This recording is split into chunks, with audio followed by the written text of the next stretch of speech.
आपको पता है क्या स्टोरी? आज ठाकुर हो की स्टोरी बताता हूँ आपको। हरिदास ठाकुर का नाम सुना है क्या आपने? कि एक प्रोस्टिट्यूट आई थी, ये हरि नाम कर रहे थे। पक्का नहीं सुना? तो देखो क्या हुआ। अब एक हरिदास ठाकुर करके, ये भी ज्यादा पुरानी नहीं है, ये बात है ऑलमोस्ट 500 साल पहले की, बंगाल की बात है ये। तो हरिदास ठाकुर करके एक बहुत महान भक्त, अब इनका जन्म हुआ है मुस्लिम फैमिली में। किसमें? लेकिन ये कृष्ण भक्त थे, रे कृष्ण का नाम लेते थे समहाउ। तो फिर, और मुस्लिम्स इनसे बहुत ये थे कि अरे दोनों ही उनको बाहर निकाल देते थे कम्युनिटी के। हिंदू सोचते थे मुस्लिम है, तो वो उनके साथ इंटरेक्ट नहीं करते थे, सोचते थे ये तो आउटकास्ट है। और जो मुस्लिम है सोचते थे ये क्या है, गद्दार, क्या बोलते हैं उसको, गद्दार को?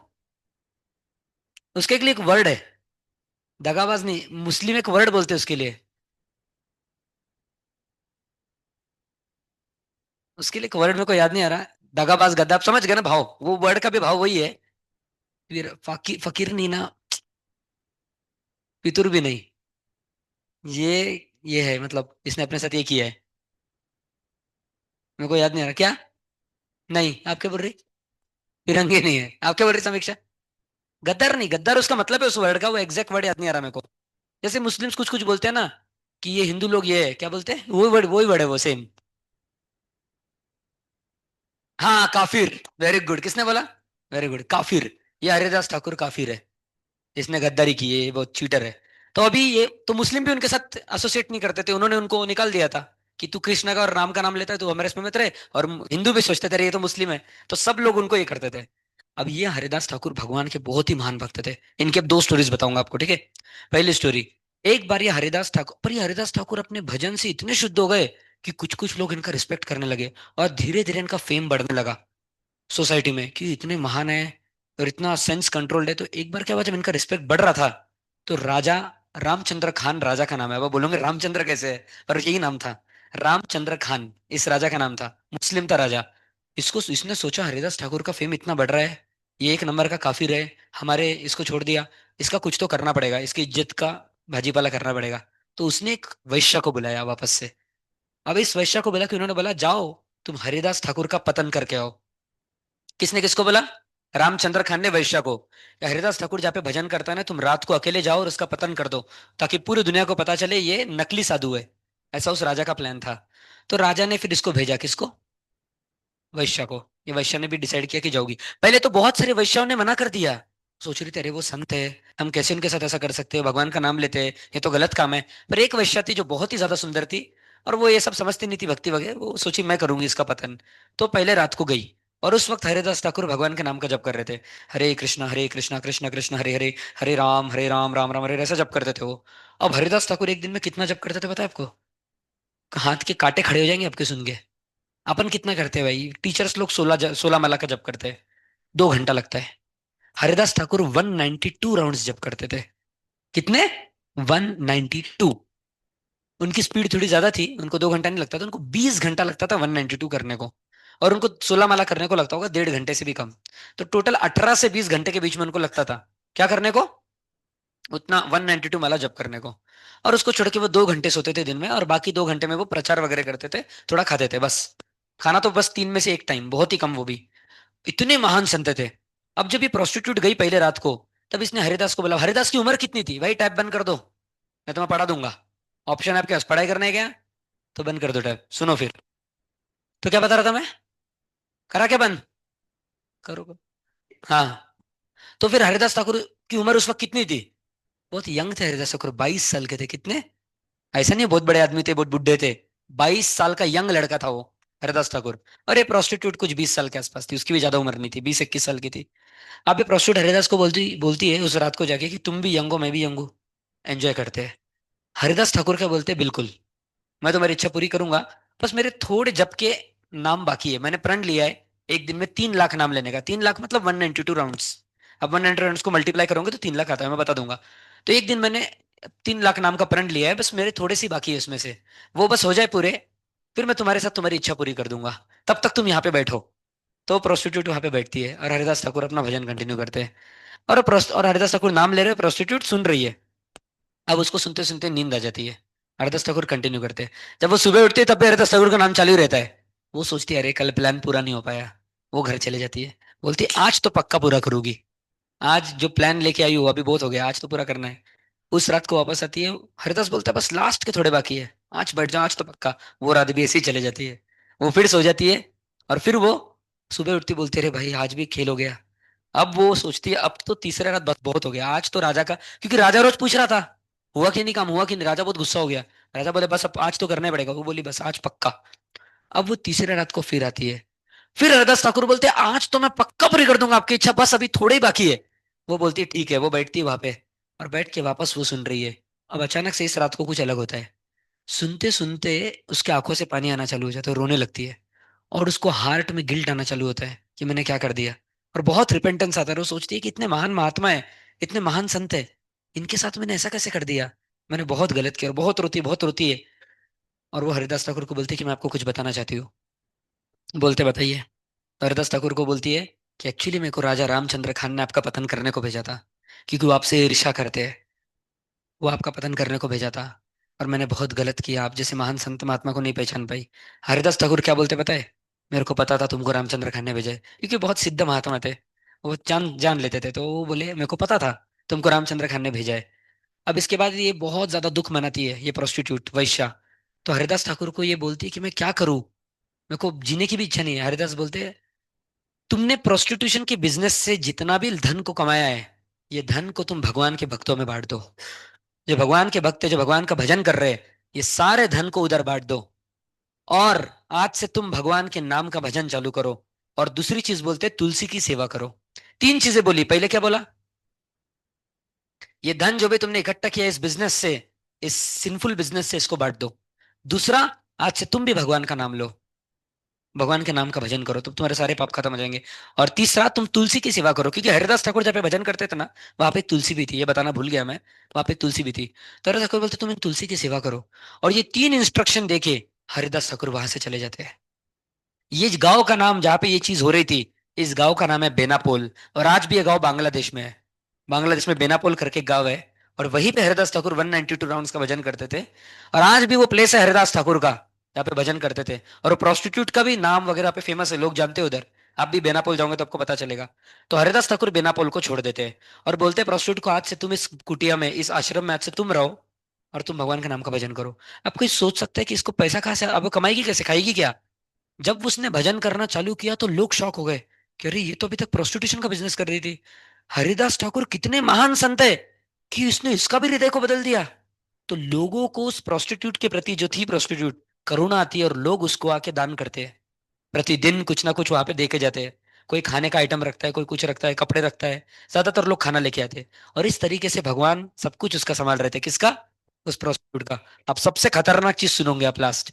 वो प्रोस्टिट्यूट भी 192 रन करने लगती है रोज, 20 घंटे नाम। सोचो। एक दिन रामचंद्र खान आता है, ज्यादा दिन नहीं, कुछ ही दिन बाद, 2-3 दिन बाद, ऐसा कुछ है, एग्जैक्ट नहीं पता। रामचंद्र खान आता है और देखते हैं प्रोस्टिट्यूट ने गद्दारी की, तो वो तलवार उठाता है अपना, प्रोस्टिट्यूट को काटने के लिए। जैसे वो तलवार से ऊपर लेता है, उसको वहीं पे पैरालिटिक स्ट्रोक आ जाता है और वो गिर जाता है, पैरालिसिस हो जाता है उसको उसी समय। और ये आखिर बहुत फेमस कहानी है, ये कहा कि बेनापोल की। तो सोचो इस पास टाइम से क्या पता चलता है आपको। आप मेरे साथ कुछ शेयर करो। इस पूरे लीला से आपको क्या लेसन मिला? ये बताओ मेरे को, क्या अरशद, बताओ आपको क्या लगता है, क्या सीखना चाहिए इस पर्टिकुलर लीला से? नहीं बताओ भाई, कुछ तो बताना पड़ेगा। ठीक है। प्रज्वल।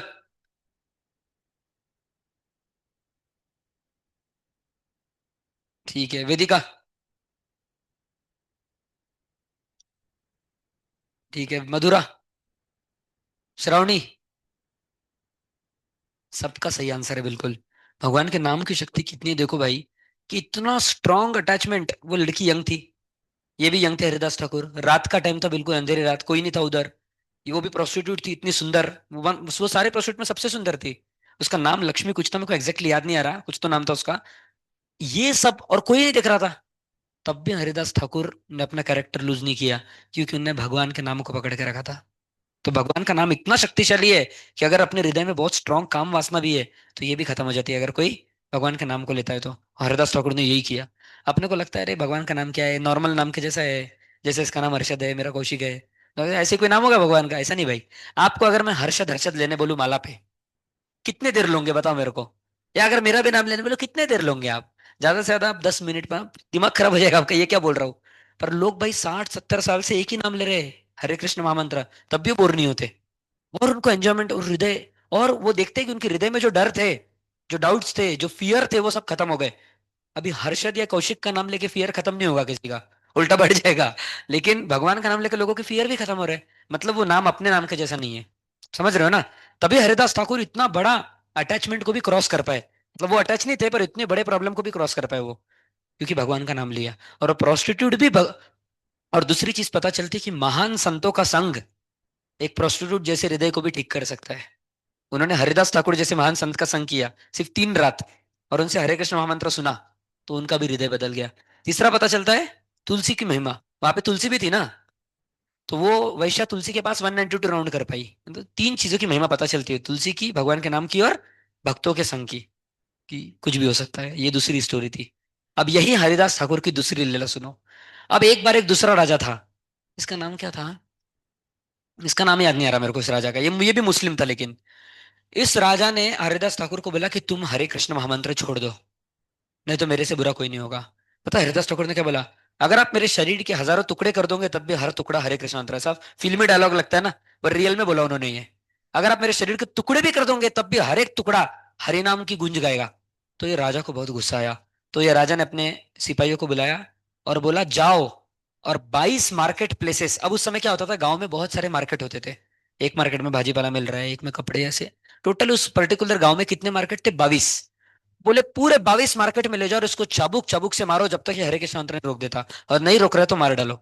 चाबुक से मार मार के मर ही जाएगा।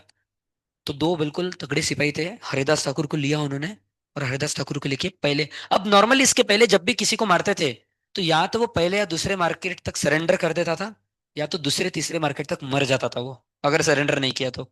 अब हरिदास ठाकुर को मारना चालू किया, किसने, ये दो बड़े तगड़े सिपाहियों ने बिल्कुल लेके आए चाबुक, पावरफुल वाला। अभी इसके नकली चाबुक जैसा नहीं था, बहुत स्ट्रांग था, कोई भी मर जाएगा। बिल्कुल शरीर से खून निकलने लग जाते थे। इतना मारा हरिदास ठाकुर को, पहला मार्केट गया, दूसरा गया, तीसरा गया। हरिदास ठाकुर हर एक चाबुक खाने के बाद कृष्णा का नाम ले रहे थे, हरि का नाम ले रहे थे जोर जोर से। हर एक बार खाते कृष्णा कृष्णा जोर जोर से बोलते। ऐसे एक गया, दो गया, ऐसे कर करके 10-15 मार्केट प्लेस हो गए। ये सिपाहियों को समझ में नहीं आ रहा, ये मर कैसे नहीं रहे, और ये बोल कैसे रहे अभी तक, इनको कुछ हो कैसे नहीं रहा, वो शौक में हो गए। 20 मार्केट प्लेस जाने के बाद सिपाहियों ने बोला कि अगर आप नहीं मरे तो राजा हमको मार डालेगा, आप मर जाइए प्लीज। तो राजा ने तो किसको मार डालेगा, हमको, क्योंकि उसने इंस्ट्रक्शन दिया है कि अगर इसको कुछ नहीं किया तो तुम्हारे फैमिली और तुम सब चले जाओगे। तो हरिदास ठाकुर ने बोला अच्छा ऐसी बात है, मेरे वजह से आपको तकलीफ होगी।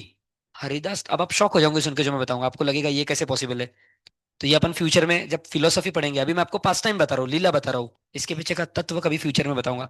उसी समय हरिदास ठाकुर ने अपना शरीर खुद से छोड़ दिया। उन्होंने क्या ले ली, समाधि। वहीं पे समाधि लेके उनका शरीर छोड़ दिया उन्होंने। सब शौक हो गए, सामने मृत शरीर पड़ा है हरिदास ठाकुर का। अब जब राजा आया तो राजा को लगा सिपाहियों ने मारा है। तो राजा ने बोला देखो सब हिंदुओं को बोला वहां पे जो थे, जो भी कृष्ण हरि राम का नाम लेगा उसका यही हर्ष होगा। और फिर हरिदास ठाकुर के शरीर के साथ क्या किया, हिंदू तो उसको मानते थे कि ये मुस्लिम है, तो हिंदुओं ने उसके शरीर को जलाया नहीं। और मुस्लिम सोचते थे ये काफिर है हमारे मुस्लिमों के बीच में, तो उन्होंने गाड़ा नहीं, उसको उठा के फेंक दिया गंगा के अंदर। शरीर को सीधे उठाया और उठा के कहाँ फेंक दिया, गंगा में। अब जो हुआ आप शौक हो जाओगे, गंगा में वो शरीर बहते गया, दूसरे तट पे पहुंचा, और फिर से शरीर उठ के चलने लगा। ये शॉकिंग चीज है, ये रियलिटी में देखा नहीं जाता। पर ऐसा आपको, आपने ये सुना है क्या, आउट ऑफ बॉडी एक्सपीरियंस या नियर डेथ एक्सपीरियंस। अमेरिका में कुछ लोगों के साथ, अमेरिका क्या कई कंट्रीज में हुआ है, वो मशीन रहती है ना, जब इंसान मर जाता है तो सीधी लाइन आ जाती है, थोड़े देर बाद वापस से प्राण आ जाते कभी कभी, आपने देखा ये, फिर से कभी कभी प्राण आते मतलब वो इंसान मर चुका था, बट फिर से समहार अगर उसके हार्ट में प्राण आ गया और वो जिंदा हो गया फिर से। अब कुछ बुक्स में इसके बारे में लिखा है, वो पर्सन्स क्या बोलते पता है, कि उस समय के लिए हम मर चुके थे और हमने खुद को बाहर से देखा। हमने खुद को कहां से देखा, बाहर से, क्योंकि अपने बॉडी नहीं, अपन कौन है, सोल। तो वो person as a soul body के बाहर गए, तब बॉडी मर गई थी, उन्होंने खुद से देखा समहाउ और अदर, फिर अंदर आ गए, फिर चालू होने लग गया। तो ये इसके पीछे का साइंस है, इसको बोलते हैं नियर डेथ एक्सपीरियंस या आउट ऑफ बॉडी एक्सपीरियंस। ये साइंटिफिक फेनोमेना, आप कभी घर पे जाओगे तो इंटरनेट पे सर्च करना इसके बारे में, ठीक है। अब क्या बता रहा था मैं, तो हरिदास ठाकुर भाई फिर से जिंदा हो गए उस साइड जाने के बाद, और वापस आ गए गांव में। जब देखा कुछ लोग डर गए, अरे ये कैसे आ गए। जब राजा ने देखा तो राजा को समझ गया कि ये एक संत महात्मा महान है, राजा ने तभी उनकी शरण ले ली। कि मेरे को माफ कर दीजिए, मैंने बहुत बड़ा अपराध किया आपके प्रति। और हरिदास ठाकुर ने माफ भी कर दिया। उन्होंने ऐसा ईगो पे नहीं लिया था, वो संत थे महान, तो उन्होंने माफ कर दिया। ये दूसरा लीला था हरिदास ठाकुर का। तो सोचो कितने महान संत थे भाई। अब ये हरिदास ठाकुर की समाधि आप आज भी कहाँ पे है पता है? जगन्नाथपुरी में। आप जगन्नाथपुरी जाओगे तो आज भी जगन्नाथपुरी में उनका समाधि स्थल है जहाँ पे उन्होंने समाधि ली है। वो प्लेस का नाम है तोटा गोप नहीं, तोटा गोपीनाथ मंदिर है उसके पास है, एग्जैक्ट मेरे को नाम याद आ रहा हो प्लेस का। और आज भी वो झाड़ है जिस झाड़ के नीचे, अब हरिदास ठाकुर बिना पोल छोड़ के जगन्नाथपुरी आए थे, तो जगन्नाथपुरी में जिस झाड़ के नीचे वो 192 राउंड करते थे, वो झाड़ आज भी है। 500 साल पुराना झाड़ है वो। 500 साल हुए इसलिए, और झाड़ की लाइफ तो आपको पता है 1000 2000 साल भी होती कभी कभी। तो ये झाड़ 500 साल पुराना है, वो झाड़ आज भी है। इमली का झाड़ है मोस्टली वो। बताओ भाई, उसके नीचे करते थे वो। ये दूसरा पास टाइम था। पावरफुल था कि नहीं? खतरनाक बिल्कुल। मैं सुन के शौक ही हो गया था, मतलब भाई। चैतन्य महाप्रभु पता है क्या आपको? नाम तो सुना होगा। आप में से इस्कॉन कौन कौन गए? इस्कॉन मंदिर ये वाला कौन कौन गया अंदर? अच्छा, सब गए। तो आप अंदर दर्शन लिया आपने? तो दर्शन में तीन अलग अलग अल्टर है। बीच में राधा कृष्ण है, राइट में जगन्नाथ बलदेव और सुभद्रा है, और लेफ्ट में जो है वो है चैतन्य महाप्रभु और नित्यानंद प्रभु। अब शास्त्रों में लिखा है, बहुत सारे शास्त्रों में, नरसिंह पुराण, पद्म पुराण, वामन पुराण, श्रीमद् भागवतम, ये सब जगह चैतन्य महाप्रभु के बारे में बताया। प्रॉब्लम क्या, अपने को क्यों नहीं पता? अपने पढ़ा ही नहीं कभी शास्त्र। आप अगर पढ़ोगे तो बताया कि चैतन्य महाप्रभु और कोई नहीं है, खुद कृष्ण भगवान है। और नित्यानंद प्रभु कौन है? बलराम। तो चैतन्य महाप्रभु और नित्यानंद प्रभु कृष्ण और बलराम है, भाई भाई है दोनों। समझ गए? तो ये कहा लिखा है, बहुत सारे शास्त्रों में लिखा है, पढ़ सकते हैं। तो चैतन्य महाप्रभु एक बार, अब चैतन्य महाप्रभु कब आए थे इस वर्ल्ड में, किसको पता है? ये आए थे 1486 में। अभी क्या चालू है? 2026 चालू है अभी। ये आए थे कब? 1486। और कौन से महीने में आए थे? तो ये आए थे चैत्र वैशाख ज्येष्ठ, मार्च महीना कौन सा रहता है भाई? फाल्गुन रहता है, ज्येष्ठ जो भी है भाई, मार्च महीने के वो मेरे को याद नहीं आ रहा। उस महीने में आए थे, और उस दिन अमावस्या पूर्णिमा दोनों में से एक दिन था, ऐसा मेन डे था कोई, तो उस दिन वो आए थे। उनका जन्म हुआ भगवान। जैसे उनका जन्म हुआ, अचानक से सब जगह हरे कृष्ण महामंत्र की धुन चालू हो गई। जो मुस्लिम्स थे वो भी हरे कृष्ण जो कर रहे थे उनको चिढ़ा रहे थे, अरे क्या हरे कृष्ण कर रहा है, वो भी हरे कृष्ण बोल रहे थे। और जो कर रहे थे वो तो कर ही रहे थे, और सब जगह कीर्तन भजन चालू था। लोगों को विश्वास ही नहीं हुआ, अचानक से इतना हरे कृष्ण मंत्र कैसे चालू हो गया। अब कितनों को तो पता ही नहीं था कि किसी का जन्म हुआ है। स्वयं भगवान ने अवतार लिया था, चैतन्य महाप्रभु ने। अब चैतन्य महाप्रभु नॉर्मली अपनी भगवत्ता दिखाते नहीं थे कि वो भगवान है। वो नॉर्मल रहते थे लोगों के साथ। नॉर्मल इन द सेंस, जो भगवान के भक्त थे बहुत महान, उनको पता था कि ये भगवान है। आपको पता है कोई इंसान महापुरुष है ये कैसे पता चलता है कि ये महापुरुष है? उसके बॉडी में 32 लक्षण दिखते हैं। कितने? 32। अब मेरे को सारे नहीं पता, पर आपको उसमें से दो तीन लक्षण बताऊंगा। उसके जो हाथ है ना, हाथ, वो, इसको नीज बोलते हैं। इसको क्या बोलते हैं? नीज। उसके हाथ नीज के नीचे तक जाते हैं। अपने जाते हैं क्या? अपने हाथ यहीं तक जा रहे, थाइस तक। पर उसके हाथ नॉर्मली नीज से। उसकी आंखें नॉर्मली कान के पास तक जाती है, थोड़ी बड़ी आंखें होती है उसकी, कान के पास तक जाती है। और तीसरा लक्षण दिया है, उसका चेस्ट बहुत ब्रॉड होता है, और उसका फोरहेड भी ब्रॉड होता है। और ऐसे कई अलग अलग 32 सिम्टम दिए टोटल। चैतन्य महाप्रभु की बॉडी में पूरे 32 के 32 सिम्टम थे। पर वो सिर्फ महापुरुष नहीं थे, वो स्वयं भगवान थे।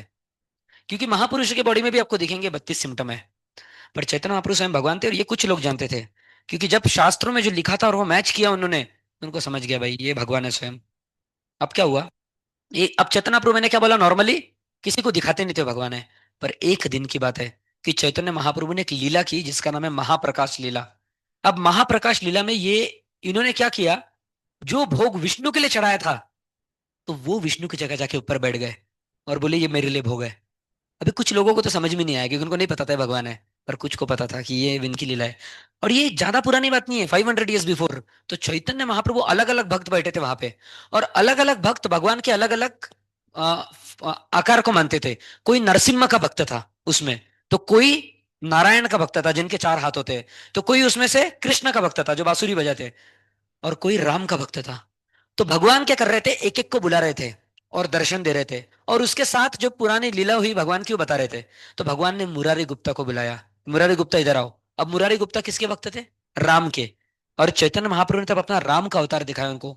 मुरारी गुप्ता चक्कर आके गिर गए, ऐसा कैसे हो गया? उसके बाद भगवान ने और किसी को बुलाया, उसको अपना 4 हाथ वाला अवतार दिखाया। अब भगवान ने हरिदास ठाकुर को बुलाया, और हरिदास ठाकुर को भगवान ने क्या बोला पता है बुलाने के बाद? हरिदास को बोला, तुमको याद है हरिदास, कि एक बार 22 मार्केट प्लेसेस में तुमको मारा था बहुत ज्यादा? हरिदास बोलते हाँ मेरे को याद है, पर तब भी तुमको इतना चोट नहीं लग रही थी, तुमको फील नहीं हो रहा था कुछ, और तुम मेरा नाम का भजन करते जा रहे थे। हरिदास बोला हाँ बिल्कुल सही। हरिदास को पता था हरिदास ठाकुर कोई भगवान है। तो तुमको क्यों नहीं लग रहा था, तुमको पता है? हरिदास बोल ठाकुर बोले नहीं मेरे को क्यों नहीं लग रहा था, मैं भी नहीं समझ पाया, इतने जोर से मार रहे थे।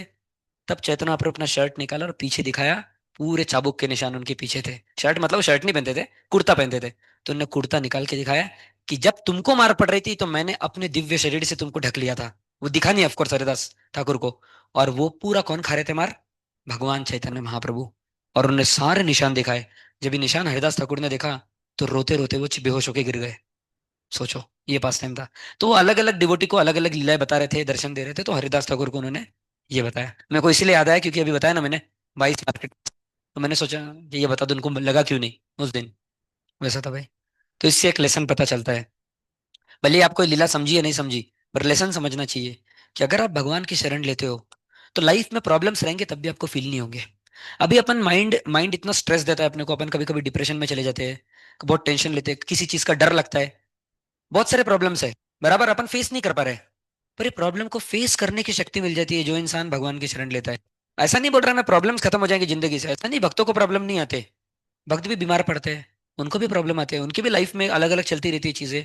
उनका भी माइंड उनको तकलीफ दे सकता है, पर उनके अंदर इतनी शक्ति रहती है कि उनको फील ही नहीं होता ये। जैसे हरिदास ठाकुर को फील ही नहीं हुआ, इतना मार दिया। क्योंकि भगवान के नाम से इतना ऊपर उठ चुके होते हैं वो, कि ये सारे प्रॉब्लम बहुत छोटे हो जाते हैं उनके सामने। वो नाम उनकी रक्षा करता है, आप समझ रहे हो? तो इसीलिए मेरा रिक्वेस्ट है आप सबसे कि देखो भाई, दिन में कितने घंटे होते हैं? अभी देखो ना भाई, 24। 24 घंटे मतलब कितने मिनट, कौन बताएगा? नहीं ना बेटा, 24 आवर्स इंटू 60 मिनट्स, 1 घंटे में 60 मिनट होते हैं ना। तो 24 घंटे में 24 इंटू 60, तो कितने होते हैं? 1440। कितने होते हैं? 1440। अब देखो भाई, अगर आप 1440 मिनट में से अगर 10 मिनट भगवान को दे दोगे तो बड़ा नुकसान नहीं है। कुछ नुकसान है क्या? उल्टा आपका ही माइंड थोड़ा सा पीसफुल होगा, बराबर है कि नहीं? माइंड थोड़ा पीसफुल फील करेगा, हार्ट थोड़ा खाली खाली फील करेगा। अच्छा अभी इतने सारे प्रॉब्लम्स है, थोड़ा जब ये नाम ले लिया। उल्टा अपन इतना टाइम वेस्ट करते हैं दिन में, कितने लोगों के साथ ऐसे बैठ के गप्पे मारते हैं, कितनों को गाली देने में कुछ सेकंड चले जाते हैं, फिर मोबाइल में इधर स्क्रॉल करने में, यूट्यूब देखने में 1 घंटा चले जाता है दोपहर का। तब अपन टाइम नहीं गिनते कि कितने मिनट जा रहे हैं। भगवान का नाम लेना, अरे सर पढ़ाई करनी है, अभी बहुत ज्यादा पढ़ाई है, टाइम नहीं है, टाइम नहीं है। लो 10 मिनट भगवान का नाम, नुकसान तो कुछ नहीं है इसमें, उल्टा फायदा आपको पक्का होगा, ये गारंटी है।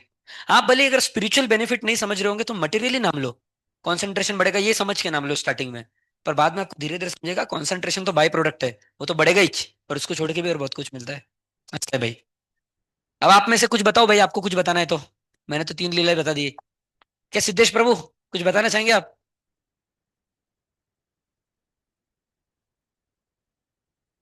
वो कौन है? चलो उनके बारे में थोड़ा सा बता देता हूँ, फिर एंड कर देंगे क्लास आज का, ठीक है? कितने बज गए? ये देखो भाई, इसको खुशी हो रही है। 10 10 मिनट लूंगा और, ठीक है? तो श्रील प्रभुपाद का नाम किसने किसने सुना है? हाथ ऊपर करो बस, मेरे को देखना है। 1 2 3 4 5, पक्का सुना है ना? सच सच बताओ, सुना है तो। अच्छा, इस्कॉन में गए हो तो आपने 3 अल्टर तो देख लिए, पर पीछे एक महाराज भी बैठे हैं, उनकी मूर्ति है। क्या अनुष्का याद है ना? पक्का? हाँ, अंदर जैसे घुसते हैं तो एक महाराज है, और अपोजिट में फिर अल्टर है, अल्टर के अपोजिट में वो जो महाराज जैसे बैठे हैं बिल्कुल, बराबर पांडे पाल्टी मार के। अब इनके बारे में थोड़ा सा बताता हूँ, ये तो बहुत ही लेटेस्ट है। ये महाराज का जन्म हुआ था 1896, 1 सितंबर, 1 सितंबर 1896। और वो दिन कौन सा था? जन्माष्टमी का अगला दिन, नंदोत्सव बोलते हैं इसको। अब जन्माष्टमी मतलब जिस दिन कृष्ण भगवान का जन्म हुआ, और नंदोत्सव मतलब अगले दिन बहुत बड़ा फेस्टिवल हुआ था। ठंडा ठंडा। अगले दिन बहुत बड़ा फेस्टिवल हुआ था, किसके अगले दिन? कृष्ण के जन्म के अगले दिन नंद महाराज ने सबको बुलाया, ब्राह्मणों को और गांव वालों को, और बहुत बड़ा फीस्ट रखा, फीस्ट यानी खाने का, और बहुत बड़ा त्योहार हुआ। तो उस दिन को बोलते हैं नंदोत्सव, जन्माष्टमी का अगला दिन। और इसी दिन इनका जन्म हुआ, किसका? इनका नाम है श्रील प्रभुपाद, और इनका बचपन में नाम था अभय चरण। क्या नाम था? अभय चरण डे। डे मतलब एक बंगाली सरनेम है, बंगाली में डे करके सरनेम होते हैं, आपको पता होगा। तो इनका नाम था अभय चरण डे। अब जब इनका जन्म हुआ तो उस वक्त क्या रहता था, जन्मने के बाद है ना, इनको बुलाते थे एस्ट्रोलॉजर। एस्ट्रोलॉजर को हिंदी में क्या बोलते हैं अपन? जो कुंडली देखते हैं, जो भी है, ज्योतिष, ज्योतिष। तो ज्योतिष को बुलाते थे, और ज्योतिष को बुलाते थे और बोलते थे इनके बारे में थोड़ा बताओ। अब भाई, ज्योतिष शास्त्र अपने इंडिया का एक सबसे बड़ा साइंस है, जो आज पूरी दुनिया एक्सेप्ट कर रही है, आपको पता होगा। ज्योतिष शास्त्र कोई माइथोलॉजी नहीं है भाई, ज्योतिष शास्त्र इतना बड़ा साइंस है इतने डीप कैलकुलेशन है इसमें। ये तो मैंने आपको थोड़ा सा बताया भाई, ये उसका 0.00 100 टाइम 1 उतना भी परसेंट नहीं है जो मैंने आपको अभी बताया। ज्योतिष शास्त्र इतना डीप है। और आपने कुछ एप्स का नाम भी सुना होगा जो बहुत फेमस हो रहे हैं अभी, एस्ट्रोसेज, एस्ट्रोटॉक और कुंडली.com। अभी एआई भी देखने लग गया, कुंडली बहुत सारे हो रहे हैं। तो ऐसे एक महान ज्योतिषकार जो कि देखते थे कुंडली, उनको बुलाया गया। उनको बुला के बोला इसकी कुंडली देखो। पता है उन्होंने क्या बोला? उनने कुंडली देखते ही दो चीजें बोली, या तो ये बच्चा सन्यास बनेगा और ये समुद्र को क्रॉस करके 108 मंदिरों की स्थापना करेगा दुनिया में और भगवान कृष्ण की भक्ति का प्रचार करेगा, या तो ये इंसान बहुत अमीर, इंडिया का सबसे अमीर इंसान बनेगा, भारत का। इन दोनों में से कुछ एक होगा, या तो हो सकता है दोनों भी हो जाए। अब हुआ क्या, या इसी भक्ति वेदांत स्वामी, सॉरी नॉर्मल नाम, अभय चरण। अभय चरण धीरे धीरे बड़े होते गए और उनके जो पिता थे, अभय चरण के पिता, वो राधा रानी के भक्त थे। तो वो संतों को बुलाते थे घर पे। अभय चरण जब छोटे थे तो बहुत सारे संतों को बुलाते थे और बोलते थे मेरे बेटे को आशीर्वाद दो कि ये राधा रानी का भक्त बने। पर ये संत लोग थोड़े नकली थे, तंबाकू खाते थे, सिगरेट पीते, जो भी है। पर तो भी इनके इनके पिता को बहुत फेथ था संतों पे। तो जो भी करते थे उनके पिता निग्लेक्ट करते थे सारी चीजों को और बोलते थे बस आप आशीर्वाद दो। तो जो भी आते थे आशीर्वाद मांगते थे। अब अभय चरण जैसे जैसे बड़े हुए बड़े हुए बड़े हुए, ये जब 22 साल के हुए, 22 नहीं 26 की 22, हाँ 1922 की बात है, ये 26 साल के हो गए। 1896 में जन्म हुआ और 1922 की बात है। इनका एक दोस्त था अभय चरण का, जिसका नाम था नरेंद्र नाथ मुलिक। क्या नाम था? तो नरेंद्र नाथ मुलिक बोले कि पास ही में एक बहुत महान संत रहते हैं, अभय चरण मेरी इच्छा है तुम जाओ और उस संत से मिलो और बताओ ये संत बोनाफाइड है कि नहीं है, क्योंकि मेरे को तो लगता है बोनाफाइड है और बाकी लोगों का भी बोलना है कि ये बोनाफाइड संत है, ये ऑथेंटिक है, बिल्कुल ईमानदार संत है। अभय चरण को विश्वास नहीं था क्योंकि उन्होंने इतने नकली संतों को देखा था। बोलते थे कि कोई शास्त्रों का पालन नहीं करता। वो खुद भक्त थे भले ही, वो शास्त्रों को मानते थे, पालन करते थे, पर कोई शास्त्रों का पालन नहीं करता, कोई मानता नहीं है। ये सब नकली संत है, मैं नहीं मिलना चाहता किसी संत से, ये भी ऐसे ही कुछ हो सकते हैं उसमें से। पर नरेंद्र बोलता नहीं नहीं ये सच में महान संत है बहुत, मैं श्योर हूँ ये बहुत महान है। अभय चरण बोल, पहले तो नहीं नहीं बोलते, पर बहुत जबरदस्ती करने के तो आखिरी बोलते ठीक है भाई तुम इतना बोल रहे एक बार जाके देखते हैं। जैसे अभय चरण अंदर घुसते हैं तो ये संत उस वक्त प्रवचन करते रहते हैं, गीता भागवत का प्रवचन। और जैसे ये अभय चरण अंदर घुसते, अभय चरण देखते दो बच्चे आए हैं, ये 26 साल के बच्चे हैं। वो बच्चों को देखते ही पता है संत क्या बोलते हैं? ये अभय चरण को बोलते हैं दोनों में से कि तुमको इंग्लिश आती है, क्यों तुम भगवान का प्रचार पाश्चात्य जगत में जाके नहीं करते? जाओ पाश्चात्य जगत और भगवान के नाम का प्रचार करो। अब सोचो भाई, आपको किसी ने पहले बार देखा है, आपको ऐसा बोलेगा क्यों? पूछेगा ना आप कौन हो, कहाँ से आए हो। डायरेक्ट, ये संत का नाम था भक्ति सिद्धांत सरस्वती ठाकुर। और इनका ये इन्होंने शरीर छोड़ा 1936 में, वो बाद में बताऊंगा।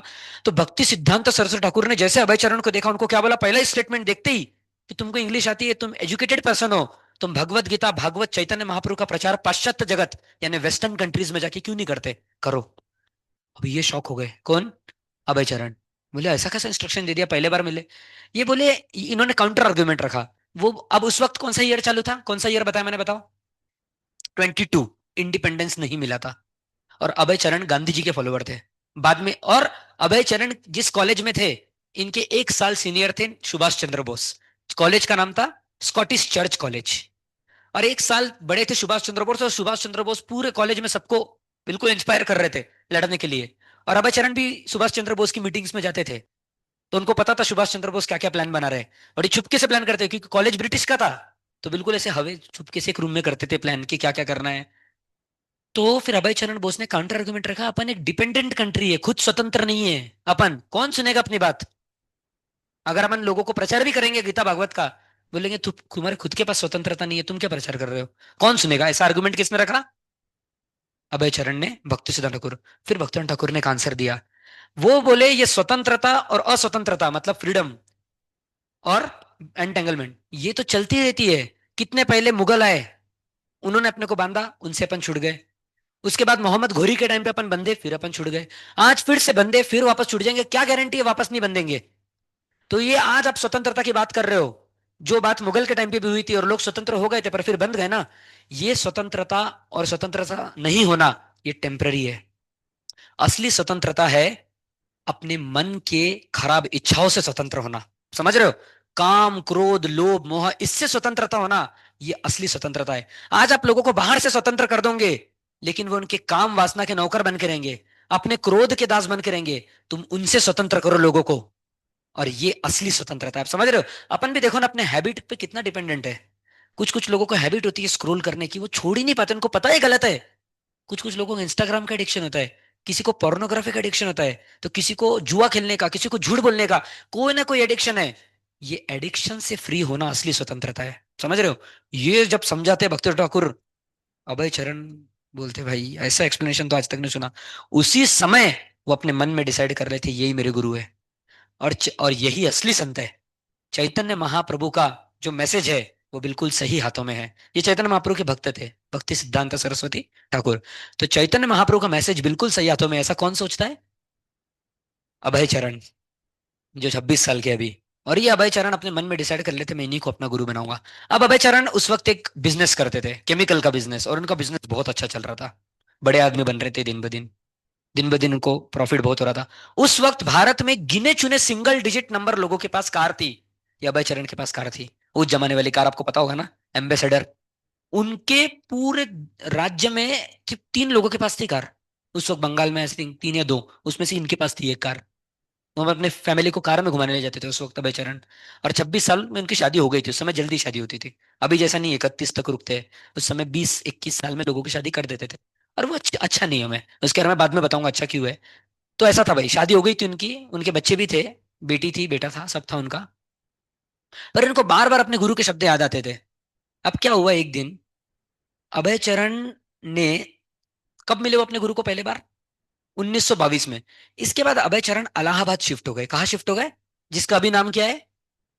इलाहाबाद का भी नाम क्या है? प्रयागराज। सुना है कि नहीं? अभी कुंभ मेला कहाँ हुआ था आखिरी? भाई कुछ नॉलेज नहीं इधर के बच्चों को, ये नॉलेज होना चाहिए भाई। प्रयागराज, प्रयाग का कुंभ मेला सुना ना? दुनिया में Guinness book of world record, दुनिया में इतना कभी भीड़ एक जगह पे हुआ ही नहीं।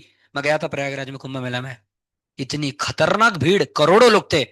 करोड़ों लोग देखे आपने एक साथ, इतनी भीड़ रहती थी।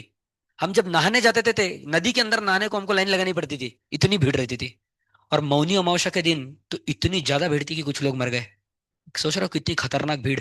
अमेरिका, रशिया, चाइना सब शौक थे कि इंडिया का मैनेजमेंट कितना महान है। क्योंकि बहुत कम लोग मरे इस बार, हर साल कुंभ मेले में बहुत लोग मरते थे, इस बार बहुत ही कम मरे, और इतना सुंदर मैनेजमेंट कि अगर आप जाओगे ना, उन्होंने अलग अलग टेंट बनाए थे, एक एक आश्रम को एक एक टेंट दिया था।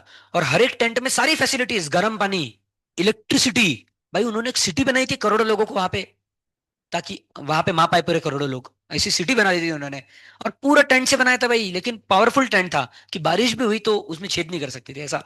और मैं रहा हूँ भाई, गर्म पानी मिलता था रोज सुबह, और मस्त अरेंजमेंट थे। गद्दी वगैरह इतना गवर्नमेंट ने किया, हजारों करोड़ खर्च हुए होंगे मेरे हिसाब से, जो भी है। लेकिन मैं क्यों बताया प्रयागराज पे क्यों आया मैं? हाँ, तो अभय चरण प्रयागराज शिफ्ट हुए थे, उस वक्त इलाहाबाद नाम था। और इलाहाबाद में उन्होंने अपना काम चालू किया, इंडस्ट्री, फार्मास्यूटिकल इंडस्ट्री, केमिकल्स का काम करते थे। दुकान थी उनकी, बहुत बड़ी दुकान थी। अब ये भक्ति सिद्धांत सरस्वती ठाकुर के कुछ शिष्य इलाहाबाद में आए प्रचार करने को, भगवान के नाम का प्रचार करने को। तो ये आते आते एक दिन अचानक से इनकी दुकान पे आ गए। अभय चरण की दुकान, मतलब बड़ा था बहुत। तो अभय चरण ने जब इनको देखा बहुत खुश हुए, क्योंकि जब इनको पता चला भक्ति सिद्धांत सरस्वती ठाकुर के शिष्य है, तो उनका रिस्पेक्ट बहुत बढ़ गया। उन्होंने बोला मैं आपकी किसी भी तरीके से मदद कर सकूं तो मेरे को बताओ। तो कुछ टाइम बाद अभय चरण ने सोचा कि इन शिष्यों को घर पे बुलाना चाहिए। तो भक्ति सिद्धांत ठाकुर के जो शिष्य थे, अभय चरण को घर पे बुलाते थे, और उनके पैर धोते थे, उनसे प्रवचन सुनते थे, और पैर का पानी छिड़कते थे घर पे सब, और पीते भी थे। इतना संतों को मानते थे वो। अब कुछ टाइम बाद क्या हुआ, ये भक्ति सिद्धांत ठाकुर से सेकंड टाइम मिले। और जब सेकंड टाइम मिले, ये मिले वृंदावन में। और वृंदावन में राधा कुंड करके एक जगह है, आप में से वृंदावन का नाम किसने किसने सुना है? पक्का ना? कौन कौन गया है? कोई नहीं गया? जाना भाई जिंदगी में एक बार। तो वृंदावन में राधा कुंड करके एक बहुत बड़ा सरोवर है, कुंड है। यहाँ पे भक्ति सिद्धांत ठाकुर अभय चरण के साथ चल रहे थे।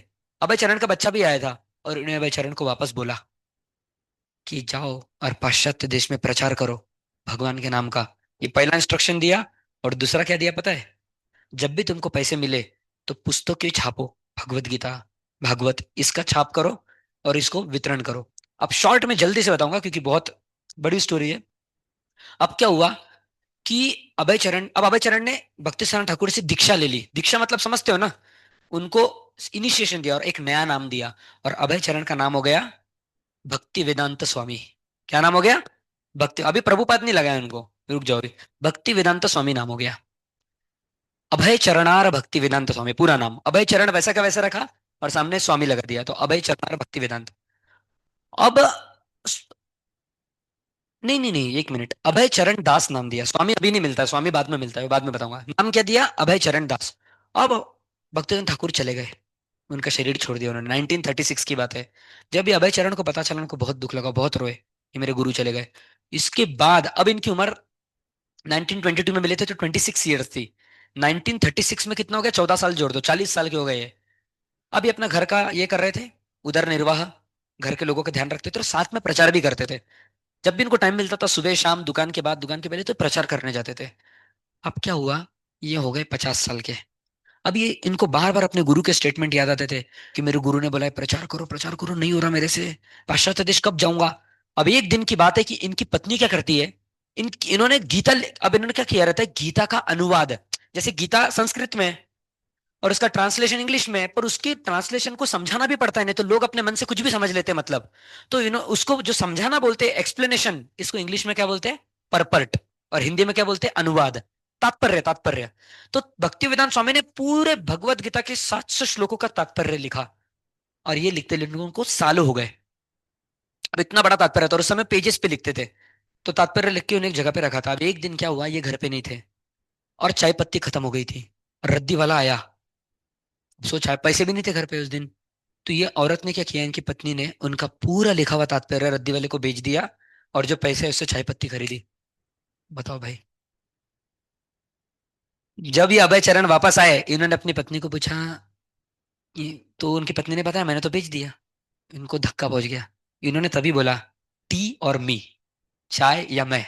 उनकी पत्नी ने बोला चाय। उन्होंने मजाक में बोला था, वो मतलब उनकी पत्नी ने इतना सीरियसली नहीं लिया था। उसी समय भक्ति वेदांत स्वामी यानी अभय चरण दास, इन्होंने अपना घर छोड़ दिया और जिंदगी में वापस कभी नहीं लौटे।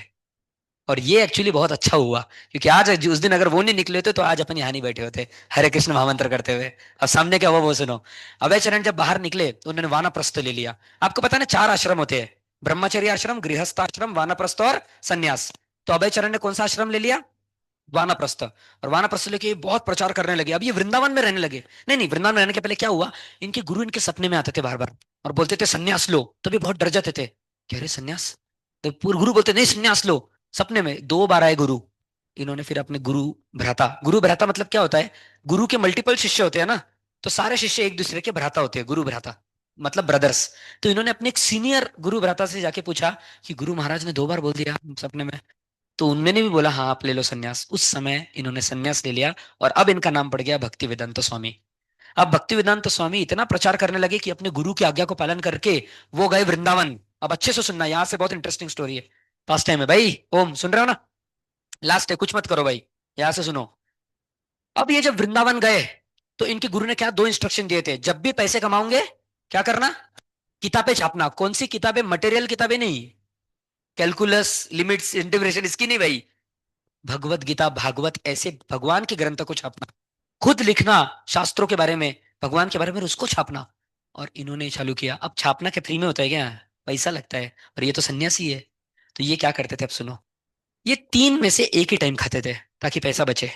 वृंदावन में रहते थे, और छोटे से राधा दामोदर मंदिर है, आज भी वो मंदिर, आप अभी भी जाओ, और आज भी वो रूम है जहाँ पे रहते थे, सेम रूम, अभी उसको रिनोवेट कर दिया है, और इनका मूर्ति रख दिया वहां पे। पर उस वक्त वहां पे रहते थे, और वहां पे रह के वो लिखते थे। जो भागवत है ना, उस वक्त भागवत संस्कृत में था, पर संस्कृत आप लोग समझ सकते हो क्या, नॉर्मल लोग भी नहीं, नॉर्मल लोग नहीं समझ सकते संस्कृत, 1% लोग समझ सकते होंगे भारत में, उतने भी नहीं, उससे भी कम। तो संस्कृत कौन समझ सकता है, तो उन्होंने ट्रांसलेट किया संस्कृत को इंग्लिश में। और सोचो, इंग्लिश, क्योंकि ये स्कॉटिश चर्च कॉलेज में पढ़े थे, तो उन्होंने अपना इंटेलिजेंस यूज करके संस्कृत को इंग्लिश में ट्रांसलेट किया। और भागवतम में टोटल 12 स्कंद है, उसमें से उन्होंने पूरा पहला स्कंद लिख दिया, और पहला स्कंद इतना मोटा है। ऐसी टोटल बहुत सारी बुक है, 18 ऐसी बुक है, 12 स्कंद 18 किताबों में डिवाइडेड है अभी करंटली। तो इन्होंने क्या किया, इतनी मोटी एक किताब लिख दी। और उस वक्त इतनी मोटी किताब इन्होंने 3 पार्ट में डिवाइड की थी। अब क्या करते थे, ये लिखते थे, और लिख के ये जाते थे रोज दिल्ली, रोज नहीं, आई थिंक 2-3 दिन, एग्जैक्ट नहीं पता, पर दिल्ली जाते थे, और दिल्ली में जाके इसको प्रिंट करते थे। पर प्रिंट करने के पहले वो मिस्टेक्स निकालते थे, कुछ इंग्लिश में मिस्टेक हो तो खुद प्रूफ रीडिंग करते, खुद एडिटिंग करते, खुद पेपर लेके आते, और पेपर लेके आके छापते उसको, और छापने के बाद रास्ते में जाते और लोगों को बोलते इसको लो। उम्र कितनी है इनकी, अभी ये 50s में, अपने 50s में 55 के आसपास हो गए कुछ। और इस समय ये खुद इतना करते, क्या क्या कर रहे हैं, एक टाइम खा रहे हैं ताकि पैसे बचे किताबें छापने के लिए, फिर किताबें छाप रहे, एक एक जन को जाकर रास्ते में धूप में बांट रहे। एक दिन इनको सनस्ट्रोक आके रास्ते में गिर गए, बांटते बांटते रास्ते के कोने में गिर गए। गाड़ियां चल रही, फिर किसी ने देखा और उन्होंने पहचान लिया, अरे ये तो भक्ति वेदांता स्वामी है, ये तो वृंदावन में रहते हैं। तो उनको उठा के हॉस्पिटल ले गए। और हॉस्पिटल ले जाने के बाद जब वो उठे तो बोले, अरे मेरे को जाना है, मेरे को मेरे गुरु महाराज का इंस्ट्रक्शन फुलफिल करना है। वो बोले, नहीं नहीं आप अभी ठीक नहीं हो, आप रुको इधर। वो बोले, नहीं नहीं नहीं मेरे को करना है। इतना उनका ये था। अब क्या हुआ, उनको वापस याद आने लगा कि गुरु ने क्या बोला है, क्या बोला था गुरु ने, पाश्चात्य देश, वो अभी तक पूरा नहीं हुआ। तो ये वीजा के लिए भागे। अब आपको पता होगा अमेरिकन कंट्री में जाने के लिए दो चीजें लगती है, एक वीजा और एक पी फॉर्म करके एक चीज होती है, पी फॉर्म।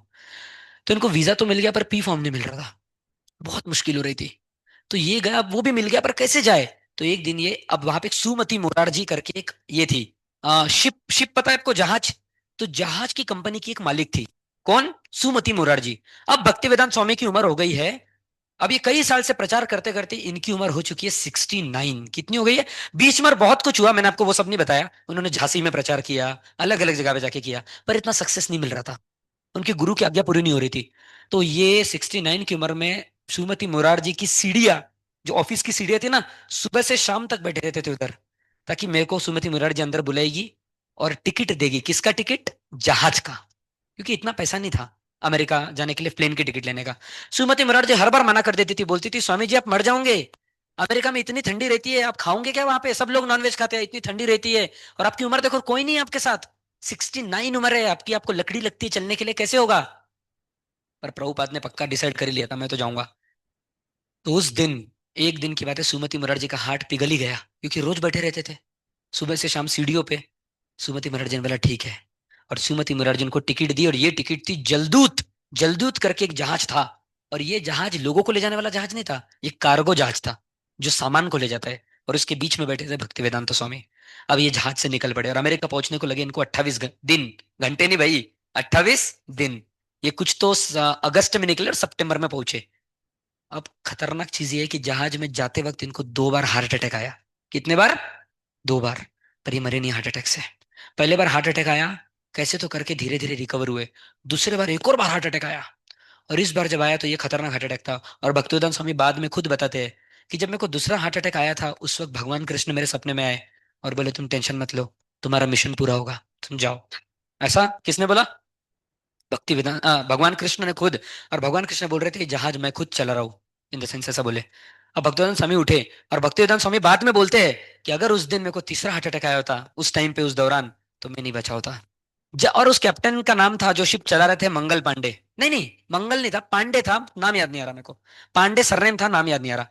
28 दिन बाद जब जहाज पहुंची, तो पता है पांडे ने क्या बोला, आज तक मैं इतने सालों के करियर में जहाज चला रहा हूं, पर इतने स्मूथली कभी जहाज नहीं पहुंची अपने। और जहाज कौन चला रहा था, स्वयं भगवान उसको कंट्रोल कर रहे थे, इतना स्मूथली वो जहाज पहुंच गई। भक्तिवेदांत स्वामी को एक और प्रॉब्लम हुआ, सी सिकनेस बोलते हैं इसको। सी सिकनेस, अब आप लोग कहाँ पे रहते हो, जमीन पे। अगर आपको 28 दिन में पानी के बीच में रख दिया जाए, तो भाई एक डिसीज होता है, और इस डिसीज का नाम है सी सिकनेस। इसमें बहुत उल्टियां होती है, बहुत सर दुखता है, क्योंकि आप जहां देखते हो सिर्फ पानी पानी और कुछ नहीं दिखता है। उल्टियां होती है, सर दुखता है, और बहुत कुछ होता है। कितने लोग तो सुसाइड कर देते हैं, कितने लोग कूद जाते हैं पानी में, वो सहन ही नहीं कर पाते। इसीलिए ये भी एक प्रॉब्लम हुआ भक्ति सिद्ध वेदांत स्वामी के साथ, कितनी की उम्र में, 69। और भक्ति वेदांत स्वामी पहुंचे कहा, अमेरिका। और अमेरिका में सबसे पहले पहुंचे बॉस्टन, और बॉस्टन के बाद उनको वहां से लेके गए। हाँ एक चीज बताना भूल गया, जब वो जा रहे थे तो वृंदावन में एक जन ने उनको बताया था कि मेरा बेटा रहता है फिलाडेल्फिया में, मोस्टली नहीं पेंसिल्वेनिया, मेरा बेटा पेंसिल्वेनिया में जॉब करता है, वो आपको थोड़ी मदद करेगा। तो जब भक्ति वेदांत स्वामी गए वहां पे, तो वो बेटा गोपाल था, उसका नाम गोपाल अग्रवाल।